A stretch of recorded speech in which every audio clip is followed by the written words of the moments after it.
Bangladesh India के लिए एक सर दर्द बन चुका है। 1971 में जिस बांग्लादेश को भारत ने आजादी दिलाई थी, वही बांग्लादेश आज पाकिस्तान के करीब है और भारत से दूर। ये वही बांग्लादेश है जो भारत के नॉर्थ ईस्ट को भारत से अलग करना चाहता है और एक ग्रेटर बांग्लादेश बनाना चाहता है।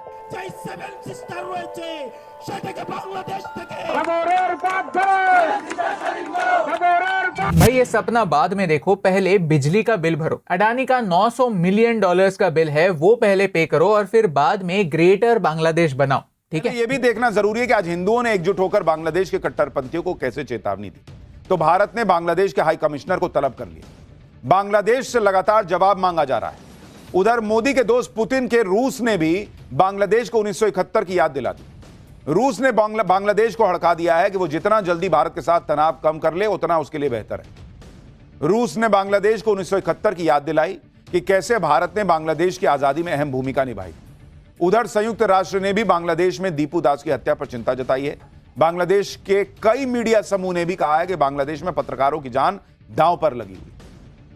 यानी यहां नरेंद्र मोदी सरकार डिप्लोमेटिक स्तर पर जो करना है वो कर ही रही है। उधर रूस ने ठोक दिया है इसको, बांग्लादेश को, कि भाई अपनी हैसियत पहचानो, तुम बने ही इस देश की वजह से हो, इस देश के हिंदुओं की वजह से हो। उसमें हिंदू नहीं था क्या जो तुम्हारी मदद कर रहा था?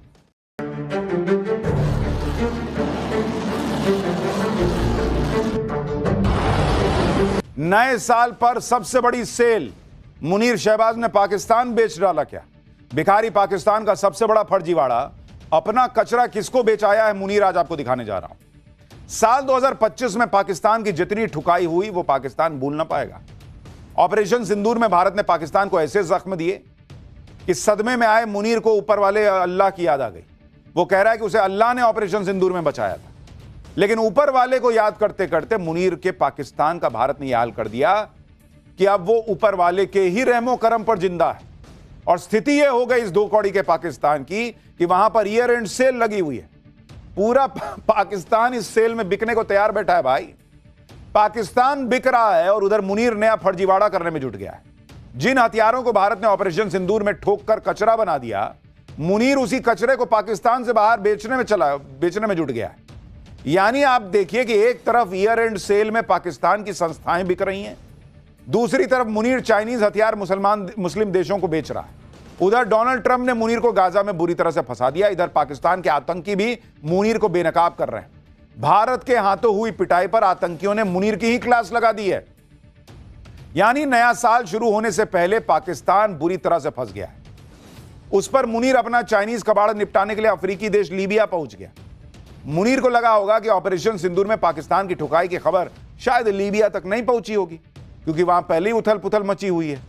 इसलिए लीबिया के सेना प्रमुख से मुलाकात के दौरान मुनीर ने ऑपरेशन सिंदूर को लेकर लंबी दूरी वाली झूठ की मिसाइलें छोड़ दी और ऑपरेशन सिंदूर के दौरान चीन के फुस साबित हुए हथियारों को लीबिया को टिकाने के लिए डील कर ली। सुनिए, ऑपरेशन सिंदूर में फुस साबित हो चुके चाइनीज हथियारों को बेचने के लिए मुनीर कैसे फिर सेल्समैन बन गया। फिर मुनीर के फर्जीवाड़े की डिटेल आपको बताऊंगा। अब यह भी देखिए कि पाकिस्तान के वो कौन से फुस हथियार हैं जो मुनीर मुस्लिम देश लीबिया को टिकाने की जुगाड़ में लगा और इसके लिए डील करने खुद लीबिया चला गया। भाई मुनीर ने लीबिया के सैन्य गुट LNA यानी लीबियन नेशनल आर्मी के साथ 35,000 करोड़ रुपए से ज्यादा के हथियारों की डील कर ली। इस डील के तहत पाकिस्तान लीबिया को चीन की मदद से तैयार 16 JF-17 फाइटर जेट बेचेगा। पाकिस्तान 12 सुपर मोशाक ट्रेनर एयरक्राफ्ट देगा, जिसका इस्तेमाल बेसिक पायलट ट्रेनिंग के लिए किया जाता है। इसके अलावा दूसरे सैन्य उपकरण जैसे बख्तरबंद गाड़ियां, गोला बारूद की डील भी फाइनल हुई। हालांकि झूठ की बुनियाद पर लीबिया के साथ हुई इस डील को पूरा करना मुनीर के लिए आसान नहीं रहने वाला, क्योंकि लीबिया पर साल 2011 से ही संयुक्त राष्ट्र का हथियार प्रतिबंध लगा हुआ है और मुनीर ने लीबिया के जिस सैन्य गुट के साथ डील की है उसे संयुक्त राष्ट्र मान्यता ही नहीं दे रहा है। आप यह भी देखिए कि मुनीर खुलेआम कितना बड़ा फर्जीवाड़ा कर रहा है। मुनीर को पता है कि उसके made in China JF-17 fighter jet किसी चाइनीज खिलौने से ज्यादा नहीं है और ऑपरेशन सिंदूर में JF-17 जिस तरह फुस साबित हुआ उसे मुनीर देख चुका है और पाकिस्तान ही नहीं, JF-17 की हकीकत दूसरे देश भी समझ चुके हैं। नवंबर 2022 में म्यांमार ने भी चीन से JF-17 फाइटर जेट्स खरीदे थे और उन्हें ग्राउंड कर दिया। म्यांमार एयरफोर्स ने चीन को बताया कि JF-17 में गंभीर तकनीकी खामियां मिली हैं। ये fighter jets interception, ground attack और बॉम्बिंग मिशन के लिए बनाए गए थे, लेकिन तकनीकी समस्याओं के कारण काम ही नहीं कर रहे थे। भाई चाइना का माल था, 10 दिन चल गया, वही बहुत था। इसके अलावा JF-17 में लगे रडार सिस्टम जरूरत पड़ने पर फिसड्डी साबित हुए। सबसे हैरान करने वाली कमी तो यह निकली कि JF-17 का एयरफ्रेम यानी ढांचा भी कमजोर है। उड़ान के बाद इसमें दरारें दिखाई दी। चीन ने JF-17 को ठीक करने के लिए इंजीनियर्स की एक टीम म्यांमार भेजी, लेकिन JF-17 को ठीक नहीं कर पाई ये इंजीनियर। इसके बाद चीन ने JF-17 की खराबी का ठीकरा म्यांमार एयरफोर्स पर फोड़ दिया कि तुम ही ठीक से नहीं उड़ाए होगे। ये है चाइना का माल।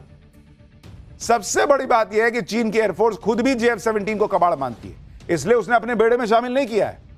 भाई उसको पता है कि किसी काम का तो है नहीं।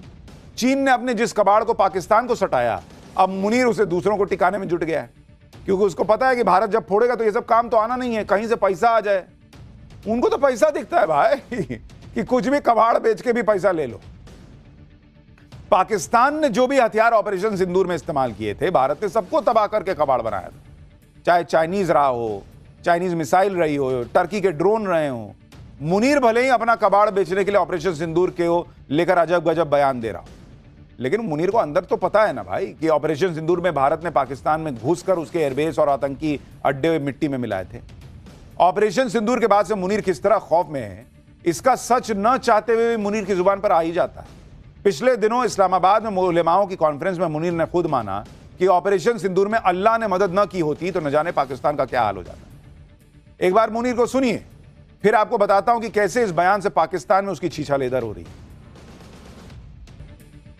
मुनीर उलेमाओं को खुश करने के लिए कह रहा है कि अल्लाह ने ऑपरेशन सिंदूर में पाकिस्तान की मदद की, जिस पर पाकिस्तान की पब्लिक ने मुनीर को घेर लिया।